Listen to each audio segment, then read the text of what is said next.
কিস্তিতে, লোনে, এক্সইউ জি পুশ। এটা কিন্তু আপনি ব্যাংক লোন করা অলরেডি রেডি গাড়ি, অলরেডি লোন করা। লোন করা, শুধু আসবেন, ডাউন পেমেন্টের টাকা দিবেন আর সাথে সাথে নিয়ে যাবেন। গাড়ি ডেলিভারি নেবেন। হ্যাঁ। আর মাসে মাসে শুধু আমরা কিস্তি দিবেন। কিস্তি দিবেন। কিস্তি দিবেন। এলইডি প্রজেকশন হেডলাইট সহ সিলভার কালারের একটা এক্সইউ জি পুশ স্টার্ট। আর এটা সুমন ভাই মডেল কত? এটা 2019 এর মডেল। 19-এর মডেল। 19 এর মডেল। 19-এর মডেল। সিট কভার গুলোও নতুন লাগানো আছে। 19-এর মডেলের একটা গাড়ি এক্সইউ জি পুশ স্টার্ট। শুধু নিবেন আর চালাবেন। আপনি ঈদের আগে চাইলে আগে, ঈদের পরে চাইলে পরে। ব্যাকডালা কিন্তু অটো হয়েছে। হ্যাঁ, ব্যাকডালা অটো। দেখেন এখান থেকে কিন্তু ব্যাকডালা খোলা যায়, সম্পূর্ণ তেলের গাড়ি এক্সইউ জি পুশ। আমরা পুশটা একটু দেখাই দিই। সামনে পিছে বাম্পার লাগানো, সম্পূর্ণ নতুন একটা গাড়ি, সম্পূর্ণ নতুন। দেখেন এই যে পুশ স্টার্ট এক্সইউ জি।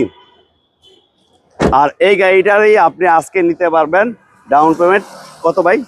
13,50,000। মাত্র 13,50,000। 13,50,000 মাত্র 13,50,000 দিলে নিতে পারবেন। নিতে পারবা। এটা হচ্ছে 60 কিস্তি গাড়ি, একটা কিস্তি আছে, মান্থলি কিস্তি হচ্ছে 39,500 টাকা করে। আর যে নেবে সে 59টা কিস্তি পরিশোধ করবেন। আর এখন আমাকে নগদ দিবেন 13,50,000।